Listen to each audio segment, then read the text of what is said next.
Chapter 12. Finned. Some might think traveling underwater in the mouth of a sea serpent is cool. Some revel in the sheer daring it takes to willingly climb over monsters' teeth and sit on a reeking, slippery mussel. Some might self-congratulate for concocting such a clever and original plan to reach famously untouchable grounds. Some clearly have never been in Hiccup's position before, who spent the majority of his discomforting ride focusing on not throwing up from the suffocating, rank breathing air provided for him. Call him paranoid, but puking in a sea monster's mouth did not seem like a good way to keep from being accidentally swallowed, or spit out raw into the ocean where his head would pop off. The trip extended far, far longer than Hiccup anticipated. After spending an inordinate amount of time in the odious mouth, Hiccup came to the conclusion that he much preferred flying to this. In the sky, he had fresh air, he could see, and he wasn't coated in fetid mucus. The bone of the sea serpent's skull must have been extremely dense, for not only did it survive the untold pressure at the ocean's floor, but also muted outside sounds quite effectively. Certainly enough so that Hiccup was taken by surprise when the jaws were pried apart and light and air rained in on him. In a knee-jerk reaction, Hiccup dove out of the mouth and towards unbreathed air before he bothered with his surroundings. His feet hit rocks, uneven but smoothed by the lapping water, and he slipped to his knees. Gulps into his recovery, Hiccup realized the air tasted stale, like it had never been subjected to wind or plant life. Still, it bested anything he had recently inhaled. As the nausea faded and his eyes adjusted to the dim lighting, Hiccup took in the area. An underground water cave was the first thing that sprang to mind. "What is this place?" he asked. It was little more than a whisper, but the words carried and bounced and grew. Everything around him was rock. Rock floors, rock walls, a rock ceiling that looked to be 5 times his height. They glittered with a faint green glow from an unknown source of light. The sea serpent gurgled. Hiccup turned to see its head extended from a small pool of water. The pool didn't look nearly big enough to fit the rest of its body, so Hiccup could only assume that this was the entrance into the cave that had led down and out into the body of water they had just traveled through. He must have been in some bizarre air pocket turned upside down on the floor of the ocean. "You know I can't understand you, right?" he told the beast at its babble. The serpent stared at him. For a moment, Hiccup could have sworn he saw a flimsy cover of skin close in around each eye from the side, like a sideways blink, but the moment was too fast and the lighting too dim for him to be sure. A chime of laughter drew a gasp from his lips. It was such a human sound, too human for the setting. The noise echoed from every direction in the tunnel of rock, much as his whisper had, but it could only have come from the darkened extension opposite the watery entrance. The cavern must continue, and he had no choice but to follow it. Hiccup gave a short groan and realized how odd it must be to find walking into an unknown abyss more daunting than clambering into a sea serpent's mouth. He turned to the sea monster. "You'll wait here for me, right?" He received an intelligent, though barely perceivable, nod in return. "Thanks." Hiccup squared his shoulders, took a deep breath, and began to march forward, leaving his new associate behind as he moved carefully across the rugged terrain. He stepped over rock after rock, sometimes using a hand to keep his balance. It amazed him how anything so dry could exist so deep within the ocean. As he moved forward, the darkness began to recede as if he carried a lantern with him. The first true glimmer that caught Hiccup's eye turned out to be several gold coins, which then turned into a trail to an open treasure chest. From there, the valuables increased. What started out as riches sprinkled along the path became piles and piles of gold and jewels, each one mounting higher than the next. Crowns hung crookedly on garnished batons, and silk scarves wrapped around the remnants of artfully crafted statues. Hiccup clamped down on the powerful urge to start stuffing his shirt with anything shiny. He didn't come here to increase his personal wealth, and he didn't want to piss off whatever may guard this without meeting it first. If it wasn't something he could kill with his dagger, then he didn't want to take the chance. The eerie and unsourced light brightened as his golden surroundings escalated, and white lines began to dance across the walls in bright glares, giving the once craggy stones life. Forcing his mind away from greed, Hiccup focused on the fact that he was approaching water. had to have been with the reflection lines catching on every gold piece, and he suddenly feared that he had just gone in a circle. Or worse, that the underground cavern had an entrance and exit of water, and this was the end. Oh gods. It was the end, and he hadn't even found the guardian. Giggling erupted once more, shrill and whimsical and very clearly feminine, and Hiccup's worries fled. It was near. Just around the next corner, everything was starting to look so bright. The boy stumbled around a tall Ionic column that looked to be snatched right out of an ancient Greek building. His feet stopped short, all thoughts terminated halfway from his brain to his mouth as his eye fixed upon the wealthiest part of the stone vault. Gems and gold still spilled from every crevice within the wall, valuables from around the world propped against the rocky walls like out-of-season furnishings. A clear, blue-green lagoon refracted the mysterious light that moved across the walls of the odd, underwater grotto, a mystical and stunning sight few would ever see. But what really caught his attention, the true beauty Hiccup had most favorably stumbled upon, were the three half-nude women lounging against the rocks of the tepid-looking water. The women smiled coyly at him, as though they could either detect his lack of brain activity or had been expecting him. None showed alarm that a young man had happened upon their unreachable dwelling, only elated at the new company. Hiccup knew right away that these were not ordinary women. Not with their alabaster, blue-tinged skin, a blue not of hypothermia, but natural and warm. The faces were smooth and flawless, the hair wild and oddly colored. The necks were adorned with pearls and gems. One of the women, with dark green hair, wet and smoothed back, pulled herself from the water at his arrival and perched her shimmering bottom on a rock ledge. Hiccup should have given some sort of reaction to actually meeting a real-life mermaid. He should have stared at the giant fishtail that had replaced her legs, at the hips where skin melted into scales, something only seen in pictures before now. But for the life of him, he could not draw his eyes away from the pert, blue-shaded breasts exposed to the stagnant air. He had only seen a handful of topless women in his nearly 16 years, most of which were drawn, rather inaccurately, by Toughnut or Snotlout in the dirt outside the forge. Once he had accidentally stumbled upon some of the village women bathing whilst hunting for trolls, but at 7 years old, simple memory glance did not have the effect inspired now. He thought mermaids were supposed to wear seashells over those or something. That's what all the pictures depicted. These had no seashells. These were just there. The eyes, Hiccup. Look at her eyes. With the strength of will he hadn't known he possessed, Hiccup dragged his gaze away from He squinted at her face, her surprisingly very human face, with eyes that he could have found on any girl he'd run into on land, though the pastel sea-green hue must have been unique to sea-dwellers. All the girls had the same eye color. "Hello, man-child," the green-haired maid greeted. Her voice echoed amongst the walls, much as her laughter had. It carried a smoothness that matched her skin and movements, all the while sounding entirely inhuman. Hiccup blinked several times and almost swallowed too much air while trying to answer back. "Hi," he squeaked. He cleared his throat, cursing every god to ever grace Asgard, that his voice had to crack then. "He does not look to have swum here," a mermaid with lengthy aquamarine hair observed. Hiccup's eyes did not linger on her front. Her hair had slicked down over her chest, which he was both thankful for and shamelessly disappointed about. "How did you get here?" asked the third, a coral-haired maid. Hiccup answered after another moment of open gaping. I had the sea serpent bring me here. In its mouth." The girls' faces all broke out into identical grins.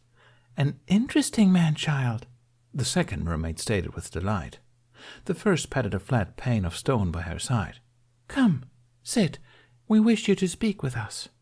Hiccup's legs brought him to her side in lurching movements before he even realized he had obeyed. He seated himself on the cool rock, now so close to the bare-breasted mermaid that he could touch her if he wanted to. She smelled like the ocean, not just the salt and moisture, but everything the ocean embodied, wild and free and bountiful. What was with him and noticing girl smells lately? Suddenly conscious of his own smell, the smell of eel-saturated saliva, Hiccup immediately blurted, "Sorry if I smell." The girls giggled again, practically as one unit, and the rosy-headed mermaid abruptly submerged herself into the pool. Neither of her friends paid any heed, seeming to only have eyes for the boy before them. How is it you speak Norse?" Hiccup asked, after the initial shock of seeing mermaids and breasts all at once had subsided. The aquamarine-haired mermaid answered him. "We have traveled the waters of this world for many, many years, man-child. Your Norse is a language we are quite familiar with. We heard you speaking it from the sea-hole." Well-traveled and most likely older than they appeared. Hiccup entertained the conclusion that mermaids could be closer related to dragons than humans. "Wow, so wow, this is, you're mermaids." Hiccup's voice died into a mumble by the last word, feeling rather foolish in everything he did in front of them. "Sorry, it's just I never thought I'd meet one, let alone 3. "I'm Myrn," the green-haired ocean dweller introduced kindly. Hiccup stared at her eyes, and only her eyes, when she introduced herself. Not once did they stray below her neckline, not at all. Except for maybe a blink. But it didn't count. "I am Magali," said the maid of cyan-colored hair as she moved fluently through the water to the edge of Hiccup's seat. "And I am Marmara." The coral-haired woman, Marmara, had resurfaced from the pool. She carried with her 4 chalices, each different in design but similar in worth, and a crystal-capped flask. There must have been an even larger hoard below the cavern where humans really couldn't reach. "Myrn, Magali, and Marmara," Hiccup repeated, trying to memorize each face to a name so he wouldn't get them confused. It would help if their names were a little more varied.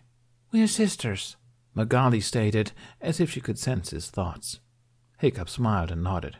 "I can tell. You all have the same eyes." He didn't know if mermaids had kids in batches or one at a time, but he would believe these 3 could be triplets with the frequency in which they moved in sync with each other. "I'm impressed that you noticed our eyes at all," Myrn hummed, looking sly. Hiccup could have sworn she arched her back a bit when she said it. His eyes bulged slightly, though he tried to keep his reaction under control, and he steadily stared down at his lap. He could hear the girls tittering again. As soon as they subsided, he took his cue to say, "I'm Hiccup."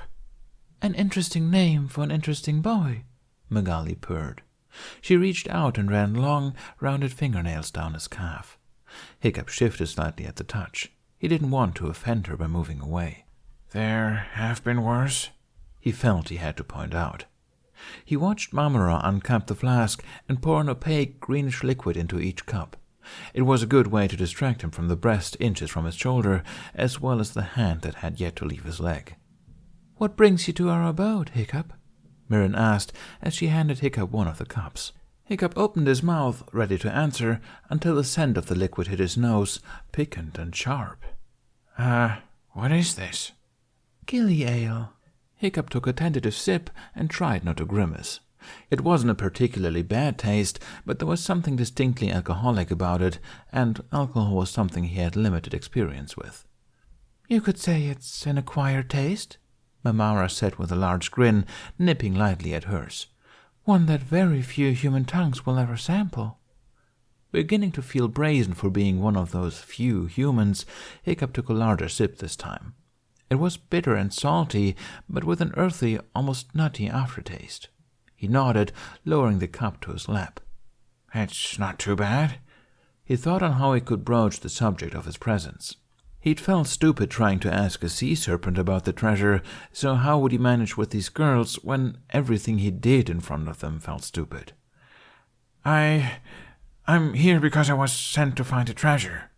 None of the mermaids appeared surprised. Guarding a hoard like this probably meant treasure seekers were the only guests they got. "What sort of treasure?" Marmara prompted. Myrn threaded her fingers through a mound of gold coins by her scalded hips. "Riches?" Magali trailed her finger up to his knee. "Arts? Exotic beauties?" Marmara pulled herself forward from the pool so that she could rest her stomach on the rocks. Her breasts, notably larger than her sister's, hung over the ground so that her nipples just brushed the rocks as she put her weight on her elbows. Hiccup took another long swill from his cup. The girls began laughing like one would at a private joke. Hiccup gave a shy grin and gripped his cup tighter. He didn't know if they were making fun of him or not, and he didn't know if they received more humans than he was led to believe and were used to messing with their heads before sending them off empty-handed. The sea serpent implied that they were the ones who stole the treasure from the pirate. For all he knew, these were beautiful, cold-blooded killers who collected anything off their murder victims. "I'm not sure exactly," he answered honestly. Honesty had gotten his ass kicked many times in the past, but, ironically enough, it had also kept him alive. Laughter drawing to a close, the girls regarded him with curiosity, more doubt than the pleased interest they showered him in before, and he was quick to continue. "I was only given, guidelines. This is something that was taken from a pirate, I guess by you guys, girls. I don't know which pirate, and I don't know when, and I don't know where the pirate got it from. I really have nothing to go on except that some Frenchman named Arnold really wants it." Oh man, he just sounded so lame. "He sort of blackmailed me into this, and, took my stuff." And now he sounded like a lame pushover. The mermaids exchanged looks unreadable to Hiccup, the sort of look only siblings could pass between one another. "We know which treasure you're speaking of," Magali said slowly. Hiccup could feel his jaw slacken. He had not expected to get any recollection of the treasure, not with his description. "Do you still have it?" he asked eagerly. The mermaids nodded, with Mirren remarking, "We do. However, we cannot simply give you something for free. First, you must do something for us." He shouldn't have been surprised. This was how the world worked, both above and below the ocean. Hiccup gave her a strong nod, inhaling deeply through his nose, perhaps puffing his chest out a bit, and steeling himself for an impossible task. "You must," Mirren paused dramatically, "tell us a story." The air expelled from his lungs in confusion. What?" More giggling ensued. Hiccup thought it was good that they were so lovely and mysterious, or he might have held less tolerance for the noise.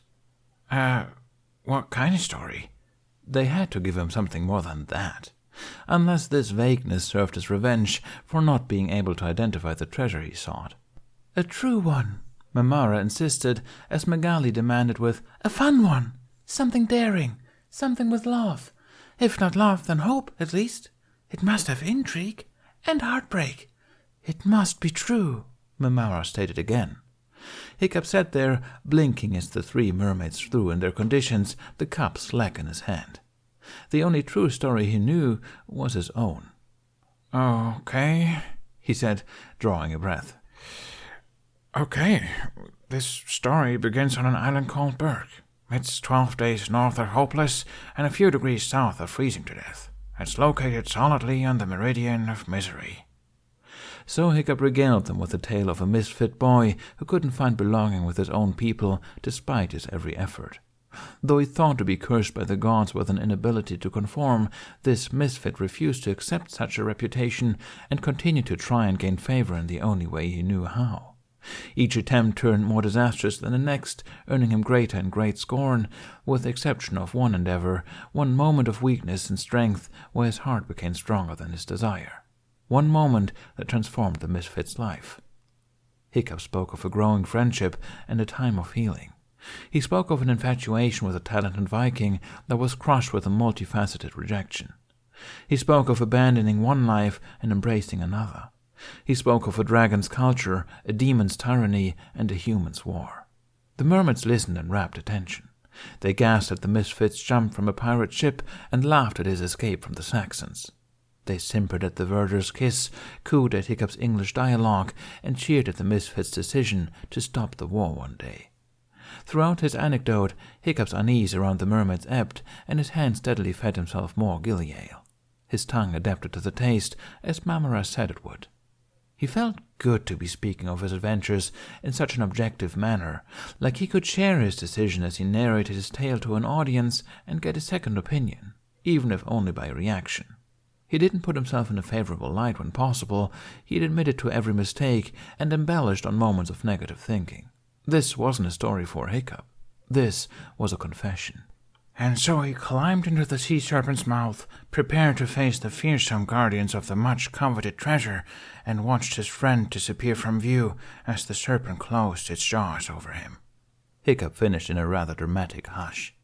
Somewhere around the pirate situation, he had really fallen into the adjectives. He didn't know how long he had been there, but his butt was starting to fall asleep. He shifted slightly and took another mouthful of the gilly ale. The cup had somehow refilled itself. "Is that it?" Magali asked, sounding disappointed. She had taken her hand off his leg sometime during the story. Hiccup nodded. "For now." Mirren frowned, splashing her tail fin against the top of the pool's water. "But how does the story end?" "I don't know yet," Hiccup said truthfully with a shrug. "Such a shame," Magali sighed, resting her chin on crossed arms, and Hiccup couldn't believe how genuinely forlorn she looked. Her sisters had similar expressions. He recalled their enrapture, how they reacted to everything he had said, as though they were small children and he were reciting an epic legend before bedtime. The words bubbled up from some place inside him that he had no control over. "I'll come back here someday and let you know the rest." He didn't know why he said it, perhaps only to keep the sad looks from their faces, but it was out there, and 3 pairs of lips no longer puckered downwards. "Do you promise?" Mamara asked, and her voice had lowered, coarsened. No longer was there giggling, ditzy girl draped across the rocks. Her sea-green eyes lost all signs of flirtation, and the blue hue of her skin stood out more starkly, reminding Hiccup that these were not just silly, whimsical mermaids. These were creatures of the sea that probably had powers unknown to him.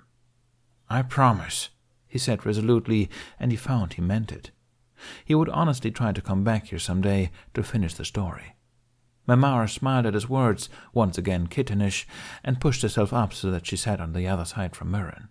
Her breasts were not as tight to her body as Mirren's, being heavier and of a softer build, but their full, rounded bottoms made him feel like he had to sit on his hands to keep from... He'd return only to finish the story. He had yet to see Magali. Story only. A weight fell on his lap. Hiccup looked down to find a pair of ratty old boots Mirren had kindly deposited onto his person. "Your treasure," Mirren presented with a flourish of her hand. Hiccup stared, bemused. "Is that it?" he asked, unintentionally echoing Magali's earlier exclamation. "Is it not what you expected?" Magali asked, batting her lashes. Hiccup picked at the leather rim of one, worn from age and overuse. Well, I guess I didn't have any expectations. I just hope Arnulf gives me my stuff back." "Trust us. He will not be displeased," Mamara assured him. "I trust you," Hiccup said with a warm grin generated by a warming drink. He placed the chalice on the ground and made to stand. Magali gripped his ankle. "Wait," she commanded. She looked to Mirren, who held something else out to Hiccup. "This is for you," the mermaid said as she handed him a hollowed-out ivory tusk. A horn. 2 strips of braided leather encircled both ends, attaching the horn to a flat shoulder strap of the same material. "For me?" Hiccup wondered, gently accepting the gift. The ivory was cool and smooth in his hands, but rutted with beautifully embossed designs. Upon closer inspection, Hiccup could make out the figures of an eagle, a rooster, and a lion. "A gift for your company," Mamara explained. She sounded delighted at the obvious fascination with the offering. "Thank you," he returned graciously, finally standing. He adorned the shoulder strap diagonally across his chest so that the horn rested above his right hip. His legs relished in the new blood flow, tingling in response to the awaited movement.